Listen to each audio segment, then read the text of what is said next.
a lot of what we're trying to do, you probably have noticed across these different sessions, is we're trying to walk through the chronology. We're trying to connect different pieces, but what we're trying to do too, I think, besides give you guys a lot of really good primary source materials, is connect the dots across these different eras of Texas history.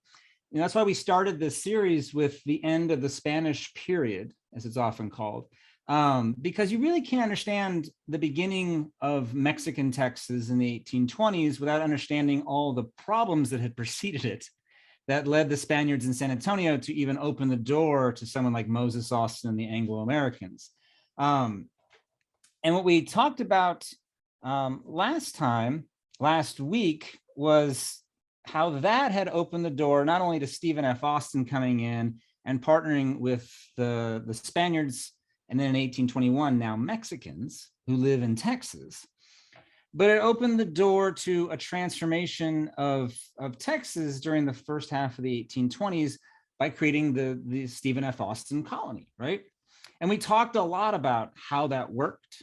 We talked about how you have all these cotton farmers from the American South, from places like Mississippi and Alabama and Louisiana, who are coming into Texas because they can't get land anymore in the United States after the Panic of 1819. They still want to grow cotton. They still want to sell it on the world market, but they can't. And so this gives Mexico an opportunity to bring in settlers from the United States that will hopefully create some sort of stability in Texas that they just never had before, right? And as we said, the very first week of this series, it's really the Comanches, and to a lesser extent, maybe the Apaches, who have been in control of this region for the most part. It's not the Spaniards. And when Mexico inherits this, it's also something they recognize they don't have control over as well. And so the Austin colony is the solution to that problem. And it represents a partnership, which we talked about last time, but it's going to be really important today. A partnership between Anglo-Americans like Stephen F. Austin and the Tejanos, the Mexicans native to Texas, who live in San Antonio and Goliad and Nacogdoches, but the leaders are in San Antonio, which is the capital of Texas during this time period. And from the Tejano perspective, things here in Austin's colony are going great as colonists are coming in, because they're bringing in the economy of the Southern United States. They're bringing in the cotton money. They're bringing in access to goods from places like New Orleans, right? And when they're bringing all that in, they're also bringing in slavery. Because when these Anglo-Americans are coming from Mississippi and Alabama and Louisiana, they're bringing in the cotton culture that comes with them. And slavery is a fundamental part of, while Mississippi's producing cotton at a high profitable rate, those same planters are coming now to Texas, and they're trying to bring slavery with them. And as we talked about last time, this produces a controversy in Mexico City. Because when Mexico is creating its new nation, one of the first things they do is they try a monarchy. We talked about that briefly last week. That doesn't work. So then they try a federal republic, similar to how the United States set itself up, where you have the national government has certain powers and the state governments have certain powers. And so they write a constitution in 1823, 1824. And as a part of that, there's some fierce debates about whether slavery would remain legal in Mexico. And so Stephen F. Austin, you see down here on the bottom right of our screen here, he rides all the way down to Mexico City from Texas, which is a 2,000-mile horseback ride. That is no small thing, right? And he goes and lobbies everybody he can get into a corner, saying that we need to keep slavery legal in Texas if we're going to have Americans continue to come into the region. But he's not the only voice doing that. So down here on the left, we have Jose Antonio Navarro. He didn't actually go to Mexico City. Erasmo Seguin did, but he's our stand-in for the Tejanos in San Antonio, who did go down to Mexico City to represent Texas in the constitutional debates. And they also said you can't outlaw slavery, all right? And so we left off last week is with the passage of the Constitution of 1824, the National Constitution of Mexico. And as we said last week, it was a federal constitution. So the national government has certain powers and the state governments have certain powers. And in fact, the state governments have most of the powers within this new Mexican nation. The national government could conduct war, collect taxes, conduct international relations, that kind of thing. but it was the states that dealt with all the basic sort of on the ground type of stuff, including, as we ended last week, it's going to be important this week, on the issue of slavery. That's how Mexico solved the slavery issue. It's the same way the United States solved the slavery issue, which is it made it a decision for individual states to decide, right? And so the Constitution of 1824, we left off last time, is supposed to usher in this period of prosperity for Mexico. It's supposed to provide the structure that will allow Mexico to thrive long-term going forward, and it will be very good both for Texas, every other state within Mexico, and Mexico City, the national vision of Mexico. All those things are going to be supported by this structure of this Constitution. That's what everybody hopes will happen. So going forward from 1824, it's supposed to be happy times. But as you guys know, because you teach Texas history, that's not what happens, right? The late 1820s are not a period of things calming down and getting really prosperous. It's a period of increasing tensions between people in Texas, mostly the Anglos and Tejanos, and various levels of government in Mexico, both the state and national. So the essential question we're going to start off with here is why? Why were these tensions rising so much during the late 1820s, right? And there's a bunch of reasons for that, all right? One of which is that when this Constitution is established in 1824, Texas is not its own state within Mexico. There's just not enough people in Texas to justify it. So Texas gets attached to its southwestern neighbor, Coahuila, to make the awkwardly named state of Coahuila, Texas. And the new capital of this state is not going to be in Texas. It's going to be the capital of Coahuila, which is Saltillo, which you guys can see here on this map is down pretty far southwest of Texas. And that's going to be a problem all of itself, right? And in Saltillo, that's where all the power is going to be. And they're going to write a new constitution for this new state. It's going to be known eventually as the Constitution of 1827. And so delegates gather in Saltillo. It's almost all Coahuilans. There's only one Texas representative who goes down there. Of the 11 who are in Saltillo who are going to write this constitution, only one's a Texan.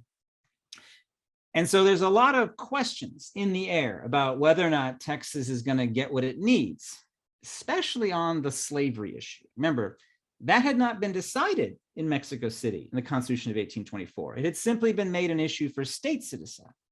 So when Coahuila, Texas is going to write their new state constitution, that's one of the main issues they're going to decide, and that, whether it's going to be legal or not, and that is a big concern for the Anglo colony in Texas, and therefore the Tejanos in Texas, who are in very much support of what Stephen F. Austin is doing, all right?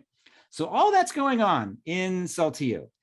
And then in the middle of all of that, you have a few more characters who get involved in colonization in Texas, and that causes some new tensions, all right? So people had been watching from the United States what was going on in Texas, and a lot of people had seen Stephen F. Austin become, fairly famous for establishing his colony. There's all kinds of newspaper articles talking about what he was doing in Texas. And a lot of folks thought, hey, I could probably do that too. And I could probably make a lot of money doing it because I'd get a lot of land from the Mexican government if I came down and also became a land agent, an impresario, just like Stephen F. Austin. So there's a lot of folks who petitioned to become their own impresario like Stephen F. Austin.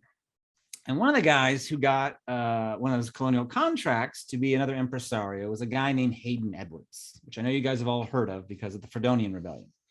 But I want to tell you a little bit about Hayden Edwards and how we get to the Fredonian Rebellion. Because Hayden Edwards, he was from Mississippi. He shows up in Texas in 1825. He applies to the state government in Coahuila, in Saltillo, to get an impresario contract, and they give him one. And when they give him a contract, because they wanted to continue this colonization process because of all the money that it's bringing into the region, they can't put him into Stephen F. Austin's colony, right? So they give him the land pretty much to the east of Austin's colony, right around modern day Nacogdoches. Now, the problem with that is that Nacogdoches is in far east Texas. It's really close to the US border. And there's a lot of people there who'd been there for a long time. There were a lot of Tejanos who were living there. There were Frenchmen from Louisiana going way back and their families who had been squatting in some of this territory. He had a few Americans who'd crossed the border and just squatted on some land. There's a motley crew of folks there. It's also really close to the United States. So there's a lot of difficult challenges to be meted out if you're going to be the impresario in this region. You needed to be a really smooth operator, a really diplomatic person, someone with a calm, patient attitude. Hayden Edwards had none of those qualities whatsoever. Hayden Edwards marched into East Texas in 1826, and he starts declaring himself, the impresario of East Texas. He puts up all of these signs telling that anyone who's currently living here, you need to come to me, Hayden Edwards, and prove to me you own your land. And if you don't, and you can't show me title to that land, I, Hayden Edwards, will throw you off your land and then sell it to the first American who shows up. So he made a lot of enemies real fast. He's a real heavy-handed guy. And so complaints about Hayden Edwards made their way from areas around Nacogdoches all the way out to San Antonio, where the Tejanos were, the Tejano leaders were. And they're getting these constant complaints about Hayden Edwards. And they tell Hayden Edwards to calm down. Hayden Edwards does not calm down. He declares himself military commander of East Texas on, basically no authority whatsoever. And so these complaints pile up so high that they actually make their way all the way down to Mexico City, and where they land on the desk of the president of Mexico, Guadalupe Victoria. Do you know how bad you have to screw up to land on the desk of the president of Mexico? Right? He did this fast and he did this furious. And in Mexico City, the President Guadalupe Victoria, he says, no, we can't have this. This guy's causing too many problems. So he issues an order to revoke the impresario agreement for Hayden Edwards. And that order makes its way back to San Antonio. It makes its way back to Hayden Edwards. Hayden Edwards hears that he's going to be fired, basically.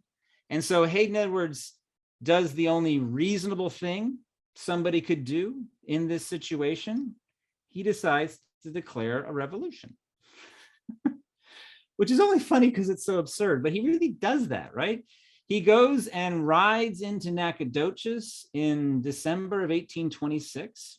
He and a bunch of his friends take over what's known as the Old Stone Fort, and this is a nice image of it. It's been rebuilt on the campus of Stephen F. Austin University, but they take over this building, and I want to emphasize, and they declare independence, right? This is Hayden Edwards and 12 of his buddies. Like, it's 13 guys who do this. It's a tiny group, which is astounding, right?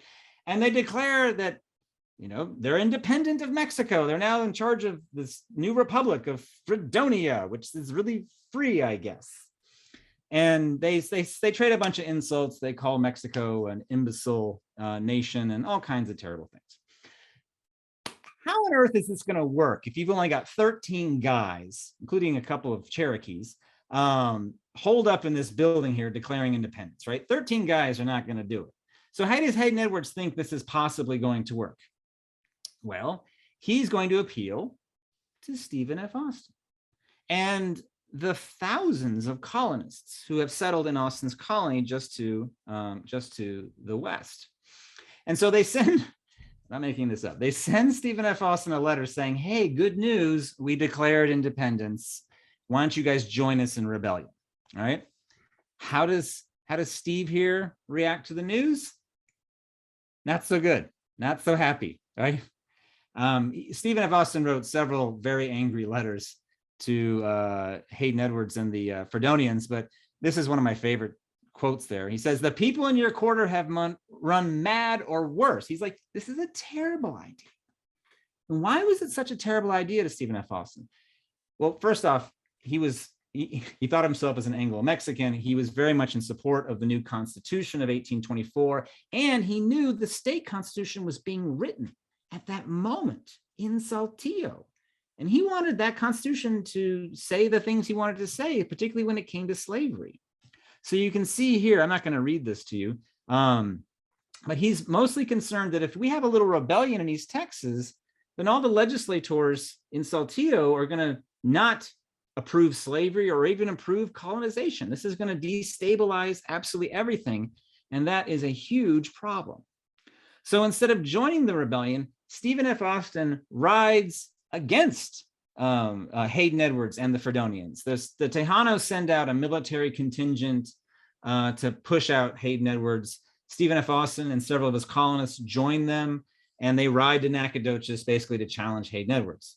At which point Hayden Edwards throws up his hands and then rides away and goes to Louisiana and just hides out there. So the Fredonian Rebellion is nothing, basically, right? It happens, as you guys know, in December 1826. It falls apart almost immediately. But it's significant. And I try to emphasize this with my students, okay? This is going to matter long term, not because the rebellion was a big deal, but because it sounded like a big deal to some folks, all right? And there's two major significances I always emphasize. Significance one, it confirmed the fears of some Mexican leaders, particularly those in Mexico City, that they could not trust these American immigrants, right? Because news of this got down to Mexico City, and when you heard about it, all you heard is that there's a rebellion in East Texas of Anglo-Americans. You don't realize it's just Hayden Edwards and 12 of his buddies, right? It sounds big and it sounds scary. And if you were a little nervous about American immigration and whether or not that was a good idea, this seems like confirmation that no, it is not a good idea. We probably shouldn't be doing this, all right? So the first significance is that it exacerbates those fears. But the second significance is that it does the opposite with Tejanos. It actually confirms that Tejanos feel like they can trust Stephen F. Austin and the Americans, because the Tejanos were much closer geographically. They could literally see that it's 13 guys and Hayden Edwards is just kind of a bozo who doesn't really represent Anglo-American perspectives. And the Tejanos could see that Austin and his colonists had ridden against Hayden Edwards and helped put down the rebellion. All right, that was very important because it cements more of that Anglo-Tejano alliance in Texas, while at the same time it makes Mexico City and some folks in Saltillo looking a little nervous about what's going on in Texas, all right? But meanwhile, the main show is down in Saltillo. You guys can see it down here on the map again, down here far southwest, right? And that's where they're writing the Constitution for this new state of Coahuila, Texas. And they're doing it in Saltillo. And this is actually, I love this image. This is an image of the main plaza in Saltillo, which if you go to Saltillo today, it actually looks quite similar. This picture was taken during the US-Mexico War in the 1840s, but it's pretty close to what you would have seen in 1826, 1827. And in either this building here on the left or this building on the right, the Constitutional Convention came together and they're writing its state constitution. And it's going to decide all these issues about what Texas is going to be, or Coahuila, Texas is going to be. Do we allow American immigration? Do we allow slavery? Do we allow all these big things? And so all the same debates that happened in Mexico City that you guys remember from last week about whether slavery should be legal or not happen again. Most of the Coahuilans don't want slavery. They don't want to remain legal. The Texas representatives, Anglos and Tejanos, do want to keep slavery legal because they want the cotton economy to come to Texas. And so this is the debate that goes on just as fierce as it had gone on in Mexico City until early spring of 1827, debate ends, all right? And they finish the Constitution, and then they mail the Constitution to Texas. And so this is the Constitution, the state constitution of Coahuila, Texas. It's published in 1827. I love showing this image because one of the things you can see is that it was published both in Spanish and in English. It's the only state constitution in all of Mexico that was published bilingually because the Coahuilans wanted both the Tejanos and the Anglos to be able to read and understand this. So this constitution gets to the folks in Texas, and when they read it, they recognize, oh my goodness, this thing outlaws slavery, all right? And it outlaws slavery pretty explicitly in what becomes known as Article 13 of the Constitution. And what Article 13 said is that basically slavery will end over the course of about a generation or so. What it really said in specifics was, it said that all slaves currently in Texas will remain slaves for the rest of their lives. So they're not going to free anybody right away. That would be very expensive because the state would have to compensate slaveholders for the freed slaves. But it also might cause a rebellion in Texas because you have all these Anglo planters who brought slaves from the United States. So they say, okay, all slaves in Texas are going to stay slaves. And in fact, they're going to be, they open up a window of 6 months that if planters who are coming to Texas want to get more slaves, they can go to the United States and get even more slaves and bring them to Texas. As long as they do that within a 6-month window, all of those slaves will be slaves for the rest of their lives. The only people who are going to be freed are the children of those slaves. And so freedom is going to take basically a generation. So there will be enslaved people for the next, several years, possibly several decades, but the children of the enslaved will become the first free Afro-Texan Mexicans. And after that, slavery will come to a slow, calm end. That's what the Coahuilans hoped would happen. That was their intention. And the reason they did that is they thought that was a good compromise measure. They felt like, we Coahuilans want to outlaw slavery. The Anglos and Tejanos in Texas say they want to keep slavery. So this is kind of a good in-between. We'll end it, but we won't end it right away. We'll do it really slowly and carefully, but eventually, yes, we will get rid of slavery. And so for the Coahuilans, they feel like that was a good kind of middle ground sort of compromise. But when that Constitution got up to Texas, it first came up to San Antonio, where the Tejanos read it. They sent it over to San Felipe de Austin, where Stephen F. Austin read it. And neither Austin nor the Tejanos thought this was a calm, simple situation. They were terrified, which I know sounds weird. But Stephen F. Austin himself didn't see this as something that would take a long time. He saw this as an immediate emergency that meant in only 6 months, he felt nobody else was going to come from the southern United States to Texas. And the reason is, in 6 more months, you're not going to be able to bring slaves, which means in 6 more months, nobody's going to leave Mississippi, Alabama, or Louisiana, or any other cotton farming place to come to Texas because they won't be able to bring their slaves with them. So what Stephen F. Austin sees is that they're going to end American immigration into Texas, is what he's fearing that this law will really mean in practice. And so Austin and some of his colonists have a meeting to try to figure out what to do about all this. They come up with a plan to get around this law. And the way that they're going to do it is that they're going to ask Mexico, or Saltillo, to pass a new law that will allow any contracts that you sign in the United States to be legal in Mexico. Which is to say, if you sign a contract in New Orleans with somebody like a carpenter to build you a house, if you come to Mexico, that contract is still legal, is the idea. That's the kind of law they hope to ask for. How will that help then keep slavery alive?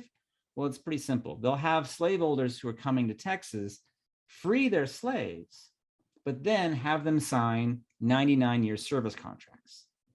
And the idea is to keep slavery alive by not calling it slavery, but by calling it contracted labor, right? That's pretty sneaky. And it shows you how tied to the cotton economy they are if they're willing to go to this length to keep it alive, right? But they can't get that passed by themselves. The Anglos need the Tejanos. They need actually this gentleman, Jose Antonio Navarro, because Navarro is the representative in Saltillo for Texas. And so they give this proposal to the Tejanos, and the Tejanos are fully on board. They also want to get cotton to continue coming to Texas and all the American migration, and therefore slavery needs to be legal from their perspective. So Navarro goes to Saltillo and he gets this passed as a law. It's called Decree 56, all right? And that allows slavery to continue in Texas, but now as something called indentured servitude, essentially, right? And when Stephen F. Austin finds out about this, he immediately sends a letter to New Orleans. Do you guys remember how news spread back in this era? We talked about that in the last session, that if something get printed in the newspapers and it would get reprinted in newspapers across the United States. You guys remember that? Well, that is how this news about this contract law got spread to all the American South. Stephen F. Austin wrote up a fill-in-the-blank contract, showed how to do it, and then he had it published in the New Orleans newspapers. And New Orleans newspapers published a how-to guide. And you can see right here, it says the law of Mexico prohibiting slavery is evaded by having Negroes bound to serve an apprenticeship in a contract of 99 years. All right. This was printed all across the American South, and it allowed these American farmers to make their way into Texas, into places like Stephen F. Austin's colony. All right. That is going to cause tensions, both with Saltillo and with Mexico City. All right. So I'm going to pause there, and I'm going to hand the microphone over to my colleague, Michelle Phillips, who's going to walk you guys through some resources. All right. Thanks, Dr. Torget, and cheers to everybody. It's good to see you this Monday. Hopefully you guys got like a day kind of off without students today. I did some professional development, so that was fabulous. But it's good to see you guys back for more professional development. Let's see, getting my screen up now. Okay, so Jay and I did a couple of things different on this one. I'm going to point them out just a little bit, but first I want to remind you guys of why we're doing this inquiry. A lot of the professional development this year has been centered around STAR 2.0, and we are Texas history teachers, so I gotcha. I hear you on this one. We don't teach to the test, which is fabulous, right? However, our job is to support capacity, right? To build the knowledge and support capacity for 8th grade teachers and really for the ELA teachers. And so that's what this inquiry does. I was reminded of that today and Friday when we did some professional development, just how complete of a thinking process this is. So inquiry is genuinely fabulous in that aspect.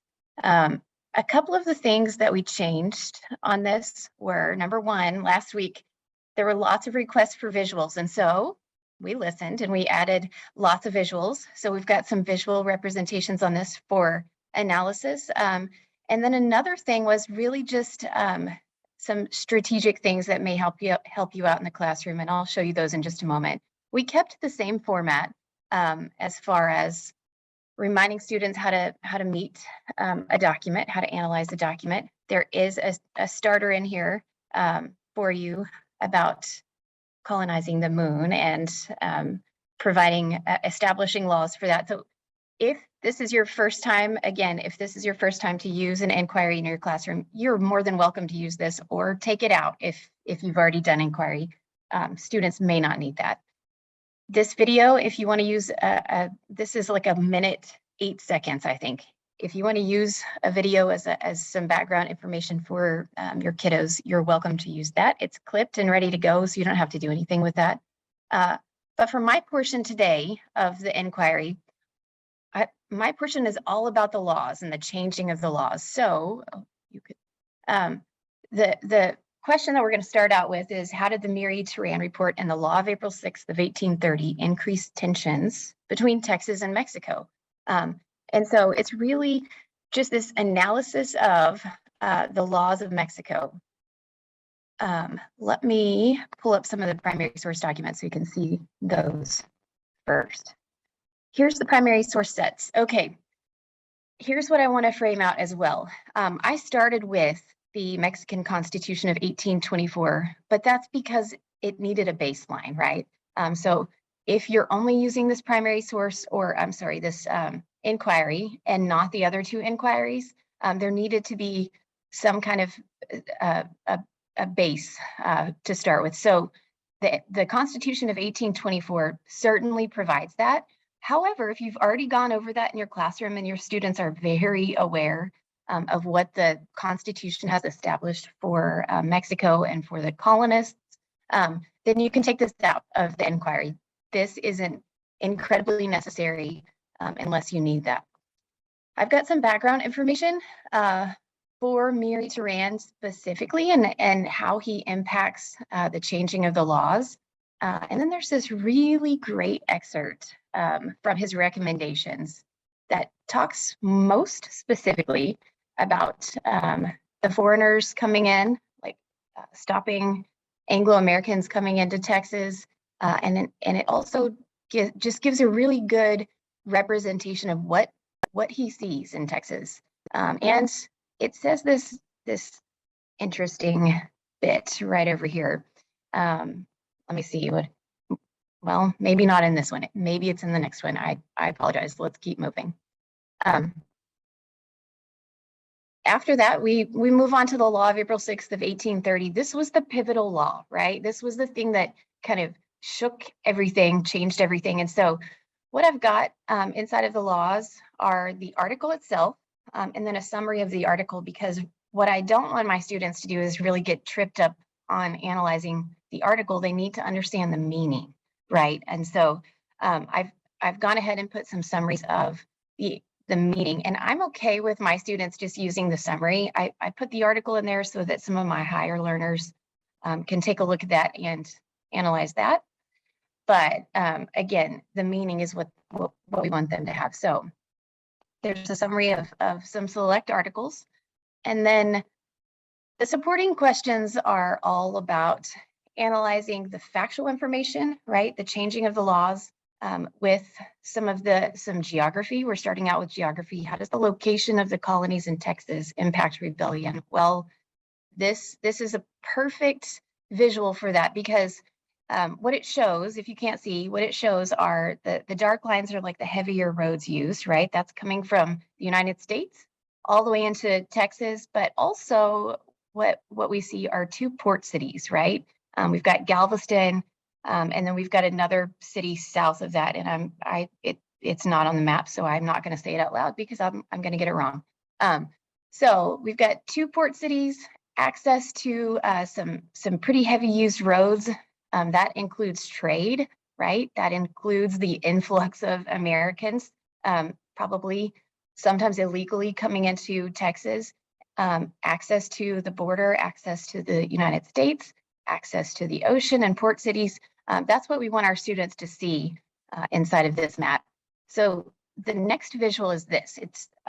This is a great sketch that gives us a visual representation of what a typical Anglo-American settlement might look like. This sketch was done in 1843, but nonetheless, it gives us this visual, and our students need that as well. So what you see inside of this visual representation is the master's cabin, right? And then all of those tiny little cabins behind that, those are slave quarters, okay? And in addition to that, in the, I think it's on the right-hand side, what we also see is a cotton press, yep, and a cotton gin. So those are things that these settlers have invested in, and the land has been cleared. They're set and ready to go. This, for all intent and purposes, is a very established plantation, right? They're ready to make some money off of this. So the question is, how does this sketch help explain why the law of April 6th of 1830 impacted rebellion? I would specifically go back to the article of the law that talks about cutting down, like stopping slavery. This is a huge investment for this person, and although slavery is fundamentally wrong, the argument really is that these people were ticked because Mexico was completely cutting off all of their opportunity to make a lot of money on cotton. Figure 3 is really kind of one and the same, except for it gives us a good representation of what a cotton gin and a cotton press look like. And down in the about section on this says that Austin's colonists invested in the construction of this cotton gin, these cotton gins, right? So they made this full investment. They were completely in. They were there to make the money. And then figure 4 is a great chart. By the way, these are provided by Dr. Torget from his Seeds book. I'm just going to make that quick plug. That's a fabulous book if you've never read that, Seeds of Empire. And so he created this chart from lots of hard research, and this shows imports of raw cotton by Great Britain from 1850 to 1846. This includes Texas in a really big way. So you could support that understanding for your students if you want to give them additional information. But how does this chart help explain why the law of April 6th of 1830 impacted rebellion in Texas? And so these are all fabulous ways to incorporate or to reference that the law of April 6th of 1830 in visual ways. That is all I have for you guys. Jay did a fabulous job on primary source that too. I'll go ahead and set that up for him. He incorporated all of the voices. So that's what we typically bring into our lessons. I gave the factual information on mine, but Jay's got some fabulous voices and perspectives about all of this happening inside of Texas, all of the changes happening. So with that, I'm going to stop there and hand it back to Dr. Torget. There we go. You hear me okay? Okay, fabulous. Thank you, Michelle. All right, so by the way, I love all the messages in the chat. I had a few people direct message me. I was talking back and forth with some folks. And please do that if you like. You could also feel free to put it in for everyone to see, so whoever can see my responses as well when I get a chance to write back. Okay. So where we left off our story is that Texas Anglos and Tejanos had decided they were going to get around the prohibition against slavery in the state constitution, right? And they have this kind of crazy plan to use a contract labor law, basically, to keep slavery alive in that way. So they do that.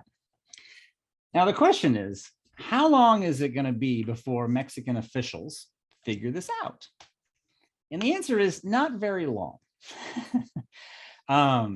You see, if you were going to have a contract signed in the 1820s or 1830s, you had to have it notarized, which is true today. Like if you're going to get some, you're going to buy a house and get a mortgage, you're going to have something like that. You need someone to notarize the paperwork that says you're really the person you say you are when you sign your signature on this. And that was true in the 19th century too. Well, where are you going to get something notarized in this period, right? Where are you going to find a notary public? One of the best places to do that was New Orleans. It was the big international port. And so people who were coming to Texas from the southern United States usually stopped in New Orleans anyway for supplies of various sorts.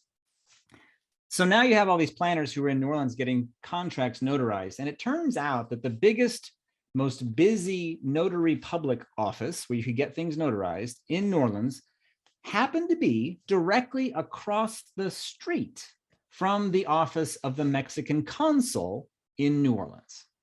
And so you have a representative of Mexico's government in New Orleans who is across the street from all this happening. He figures it out pretty quickly.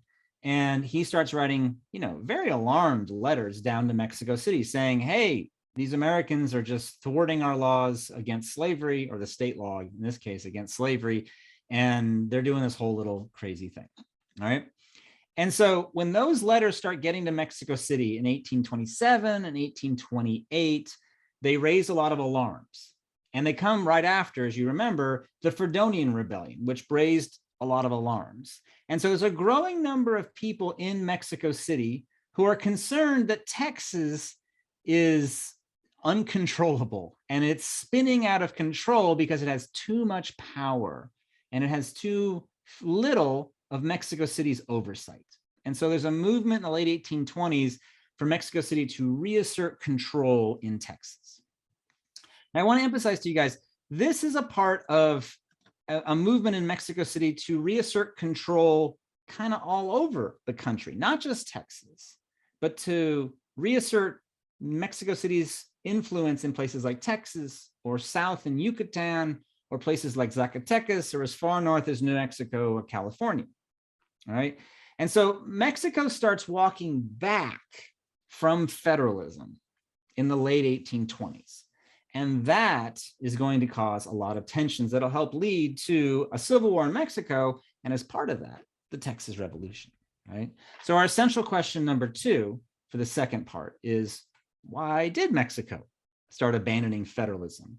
And how and why did that affect Texas so dramatically as it will end up affecting Texas, all right?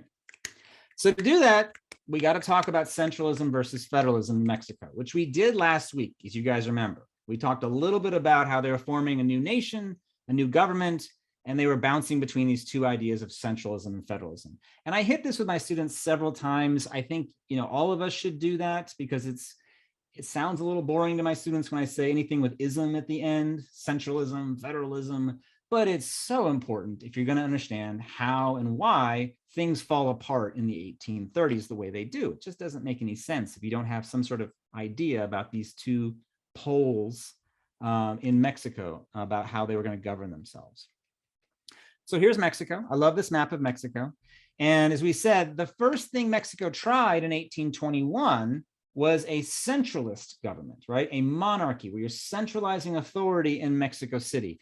They tried to make Agustin de Iturbide here. His last name looks like Iturbide, but it's Iturbide. He's the guy you always remember who won the Mexican War for Independence. They make him emperor.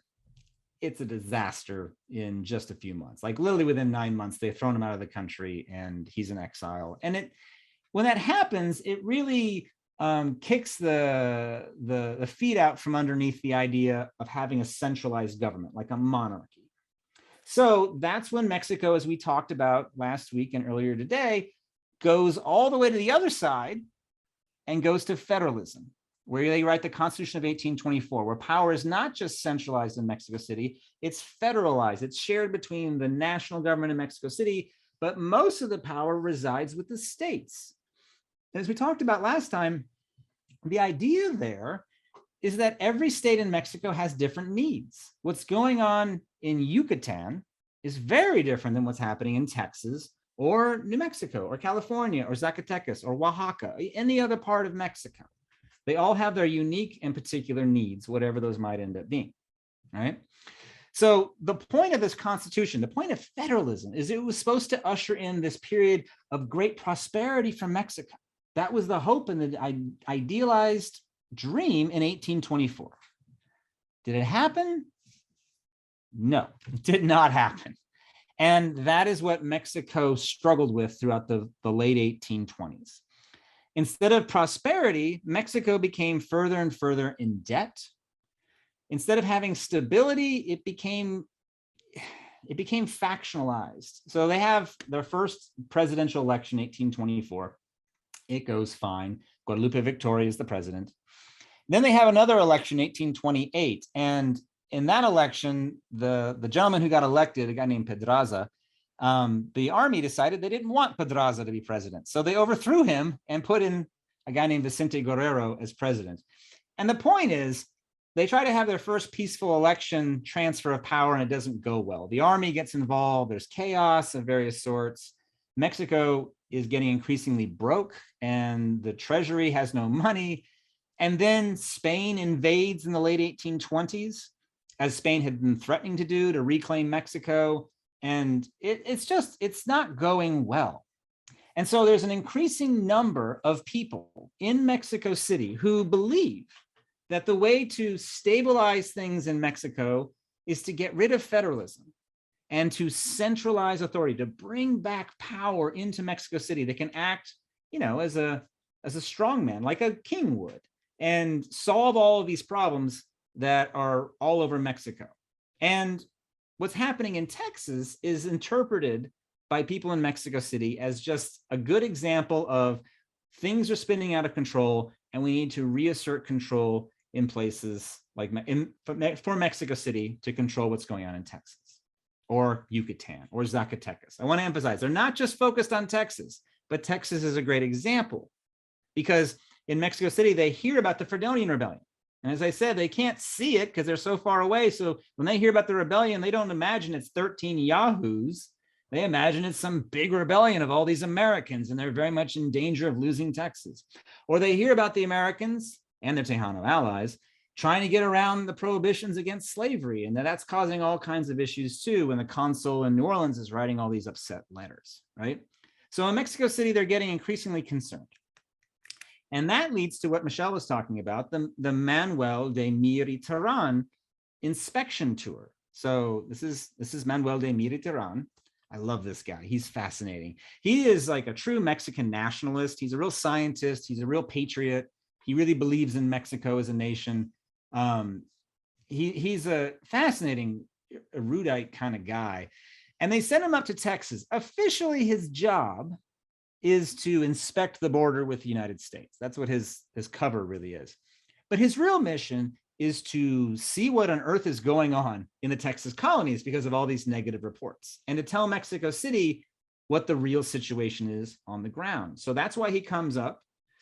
And so he tours mostly in 1828.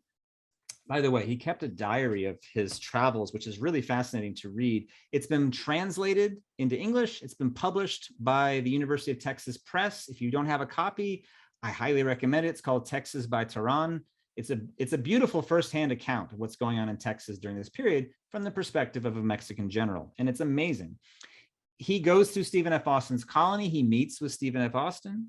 He meets with, remember Jared Gross we talked about last week, the guy with the really big plantation? He stays at the Gross plantation and he sees the cotton fields. He sees the slavery that's going on. He sees all of these things. And he's very impressed by the economic production of the Austin colony. He says it's amazing. Things are going gangbusters for the Americans.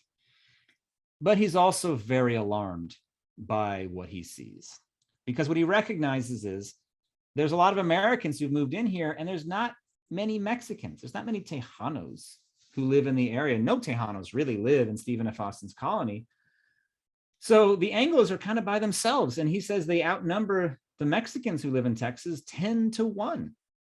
And that's not going to get better as more Americans come pouring into the region. So Terán, he writes a very stark, I would say very accurate report about what's happening in Texas, and he sends it down to Mexico City, and he makes a very clear recommendation. He says, in no uncertain terms, that if we, Mexico, do not stop American immigration into Texas, we will lose Texas. So his main recommendation is to cut off further immigration from the United States.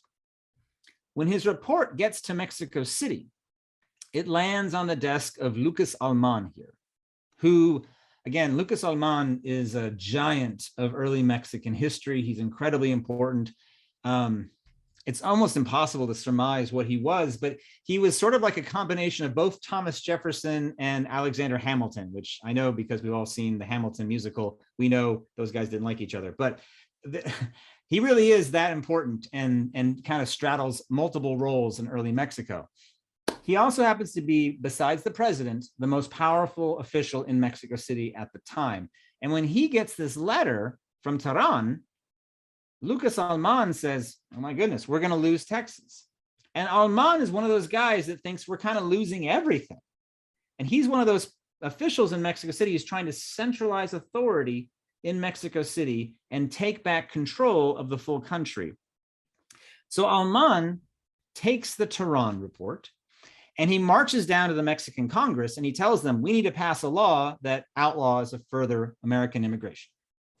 And that's how we get the law of April 6th, which is in the Teaks, of course, and incredibly important. And it's actually quite a big law. It has a lot of different parts to it, but there's I'm holding my whole hand up like it's 5. There are 3 essential elements to it, all right? The first one's the one, kind of the only one we ever talk about usually, which is no more American immigration into Mexico. Now, as I'm sure most of you guys know, there's going to be loopholes that are going to be poked into that and whatnot. But the basic idea is to cut off the border and no more Americans coming across into Mexico. That's too big a problem. We're not going to have it anymore. All right. That's a part of Mexico City trying to reassert control over issues that are happening in places like Texas. The second part of it is, this is what's going to cause some kerfuffles later, is that it established the right for Mexico's president to create and build new forts in Texas to begin collecting taxes.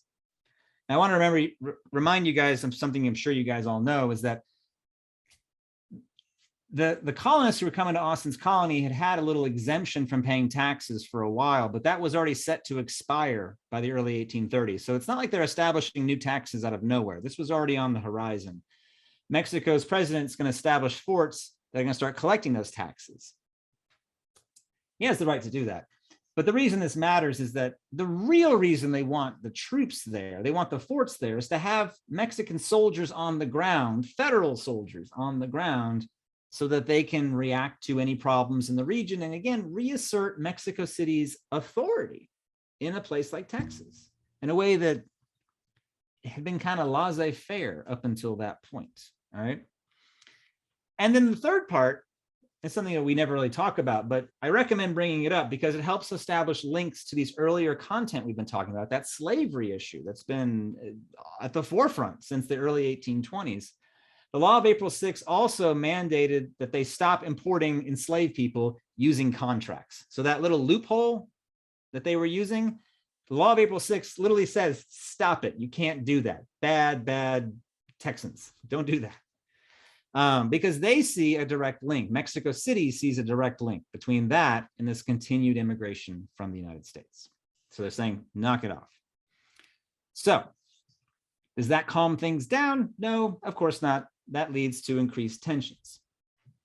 And you can see why this would lead to increased tensions, right? Here's Mexico City literally asserting its military authority in Texas. And so they move quickly. They establish forts. You guys know this, I know, but they establish forts at the mouth of the Trinity River. That's Anahuac, which you can see on the map right here, right going into Galveston Bay. And then they establish another fort at the mouth of the Brazos River, Velasco, which isn't there anymore. If you go there, it's Surfside Beach, and it's really neat. And a lot of people are fishing for crabs and such, but there used to be a big fort right there that was really important. Why do they establish these forts at the mouths of the rivers? Two reasons. One, remember, we talked about this a couple weeks ago. The rivers are the highways of the 19th century. That's how people are coming in and out from all these shipments coming in from New Orleans. And where are all the cotton shipments coming out of? They're coming out of the rivers. And that's actually what they're going to be taxing, is cotton shipments coming out. And that's how they're going to be making their tax revenue, Mexico is, and trying to establish their authority in the region. How did the Anglos react to this? Poorly. It's the best way to put it, right? It didn't go well. They don't like the forts. They don't recognize their authority in most cases.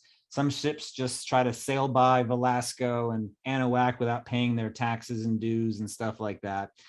Then there's a real big kerfuffle that happens at Anahuac. These are called the disturbances of 1832, when some runaway slaves take refuge in the fort, and then the Anglos in the region don't like that, and they get in a standoff with the Mexican commander, Juan Brandburn, who's actually a Kentuckian who joined the Mexican army. Anyway, there's a big standoff at Anahuac I know you guys know about. There's another one at Velasco when some Anglos try to grab a cannon and run past the fort in Velasco on their way to Anahuac.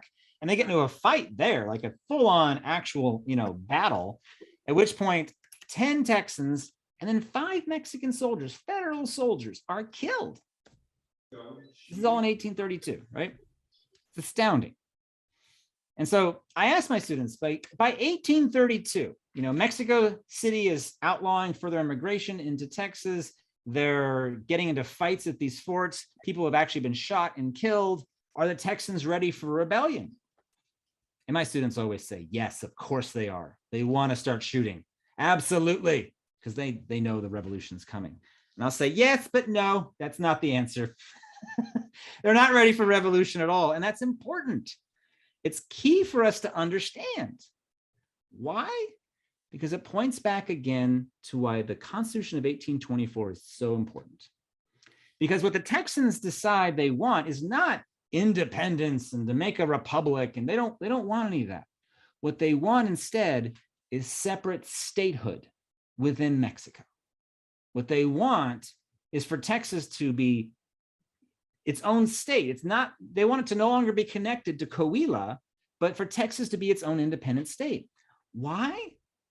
Because the Constitution of 1824, the National Constitution of Mexico, had promised that they would have enormous amount of power to decide their own issues, including on things like slavery. So if they become their own state, they write their own constitution. Then they can decide their own issues, and then they're no longer going to be in getting around the Saltillo Constitution. They can write their own constitution, and things will develop as the way they want them to, and that will be their protection. That will ensure that they can move forward, and that they can continue to develop the Austin colony and everybody else who's developing farms and plantations in Texas. So they double down on the Constitution of 1824. They double down on Mexican federalism as it was promised to them. Okay. And so they task Stephen F. Austin, who's looking really fancy right here in this portrait, right? He is done up real nice. And they tell Austin, please go to Mexico City and ask them, pretty please, if we can be our own state. And Austin, who didn't relish the idea of going all the way back to Mexico City, he resists a little bit, but finally says, okay, all right, I'll go down.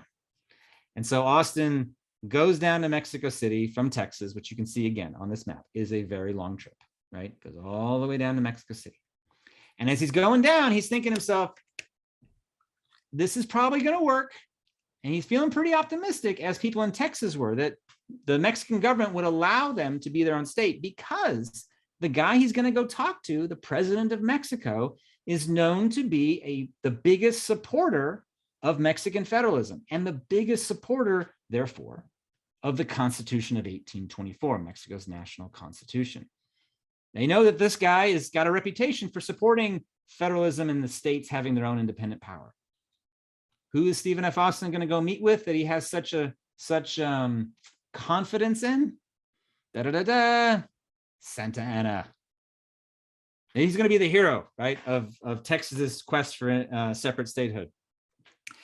And so Stephen F. Austin goes down. He has a meeting with, well, first actually Santa Anna's vice president, but he has a meeting and they sit down and talk. He meets eventually with Santa Anna, and Stephen F. Austin lays it out. He says, look, we need to be our own state. We were told when we had enough people, we could become our own state. So we think that's a good idea. And Santa Anna says, no, I'm sorry. We can't let you do it. I'm so sorry. Probably didn't say it that nicely, but that's what Santa Anna says. Why did Santa Anna say this? Because, as we were saying, in Mexico City, there's an increasingly large number of officials who believe that the states are spinning out of control. Places like Texas have too much authority on their own, and they need to be brought back under the authority of Mexico City. We need to centralize authority here in Mexico City, not give more states more power. So Santa Anna, as it will turn out very soon, is moving that direction as well. So he tells Stephen F. Austin no. So Stephen F. Austin, I always love telling this story to my kids. I know you guys know this story and probably tell your students, but it's a great one where, Stephen F. Austin gets told no, and he's dejected. So he goes back to his hotel and does a really dumb thing. And I always tell my students, like, if you're mad, don't write an angry email. Don't write an angry text. It's not the time to communicate when you're feeling very frustrated about something. Well, Stephen F. Austin was very frustrated, and he didn't have email or a phone to text with, but he did the 19th century equivalent of that, which is he wrote an angry letter. And he wrote this letter from Mexico City, and he sent it to Texas. And his letter said, even though they told me no, go ahead, Texas, create your own independent state government anyway. Which, you're not really supposed to do that. So he sends the letter. It gets intercepted by Mexican officials. It is sent back to Mexico City. Stephen F. Austin is then arrested for, I'm not sure treason is quite the right word, but he's arrested for basically doing bad things. And he's thrown in prison. So instead of Texas getting independent statehood, Texas has its most prominent impresario imprisoned. All right. So Stephen F. Austin, I always ask my students this. Now he's in prison in Mexico City. How do the Texans react? Do we want rebellion? No, not rebellion.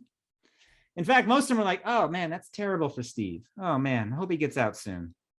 Anyway, we'll just go on with our own lives.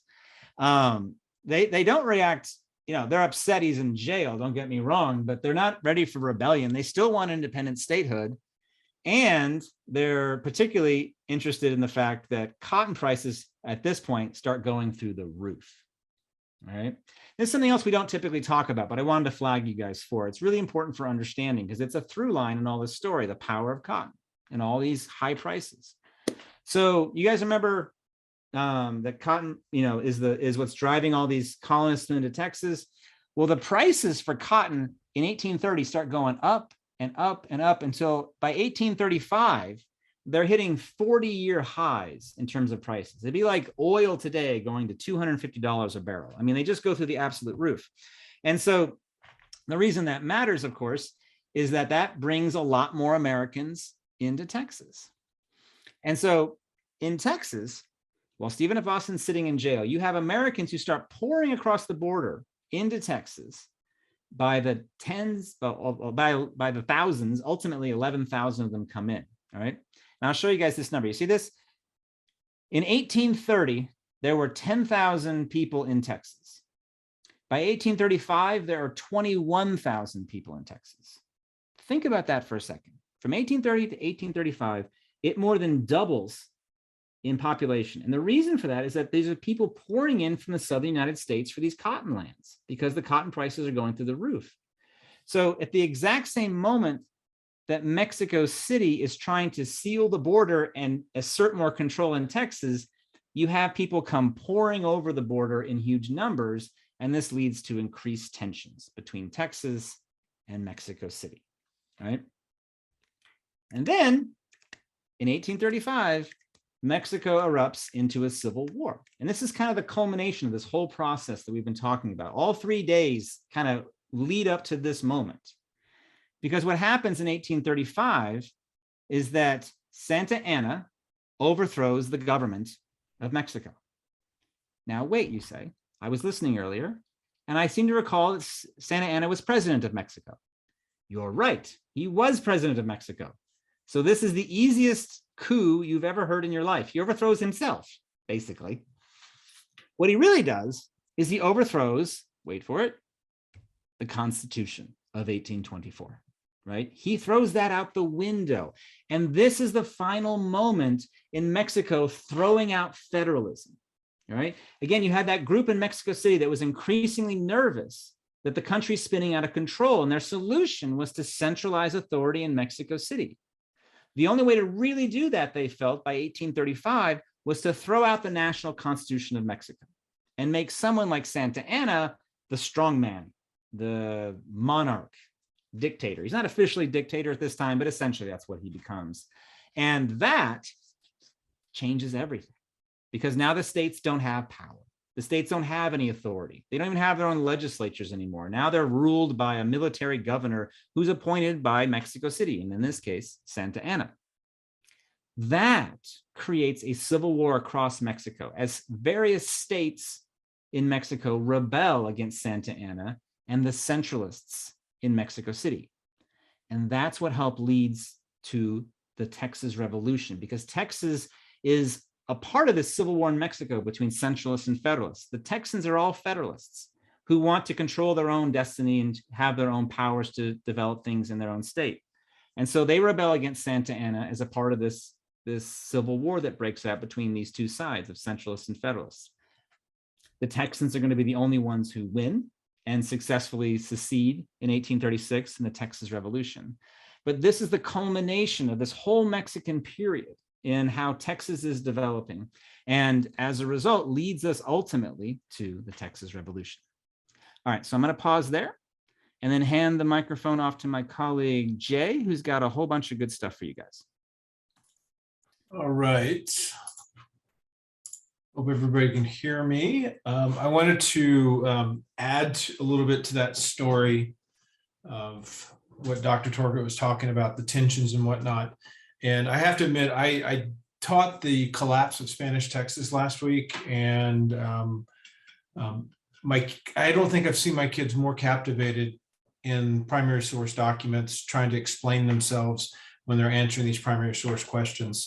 So if you haven't tried this yet, I was blown away. I've done a lot of DBQs and try to get my students to interact with primary sources, but you always get that little 7th grade face, their eyes roll. Yeah, I get it. But when I did the Spanish or collapse of Spanish Texas, my kids really were captivated with it. So this week on the final day, I wanted to take the consideration of what caused the cultural and political conflict between Texas and Mexico. And as I've read through a lot of primary sources over the past year. One of the things that during this time frame that I kind of always see when I can't seem to string them together, and this past weekend I've been able to, with the help of Dr. Torget, guidance on things, is just kind of showing this discontent. There is a cultural difference in there, and it's going to lead to political difference. The Texans, as well as the Tejanos in Texas, were ardent Federalists, but at the same time, we had this flood of people keep flowing through. And I kind of want to start it off with Impresario Green DeWitt. When he gets his contract, he ultimately starts to step on toes, leading up into with Martin de Leon just to the south of him, to where now we start to see these arguments between the two. And we see Rafael Antonio Manchola, who's witnessing this, and really kind of throws the Anglo-Americans, namely Green DeWitt, underneath the bus, but where he says that no faith can be placed in the Anglo-American colonists because they're continuously demonstrating that they absolutely refuse to subordinate. I believe that very determined or dangerous to us to be our neighbors. We need to clip their wings for their rudeness. I found that really fascinating. And I picked that book up from his Tejanos in Texas under the Mexican flag, 1821 to 1836. If you don't have that to your library, it's a small read, it's a good read.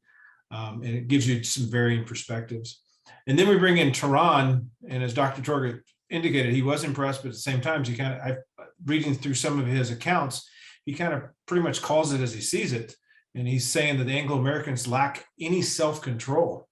They're more focused on developing Texas as a slave province more than anything else. And then we see another letter to the Minister of War. I did delve into some of his diary work, and he's pretty detailed on what he talks about.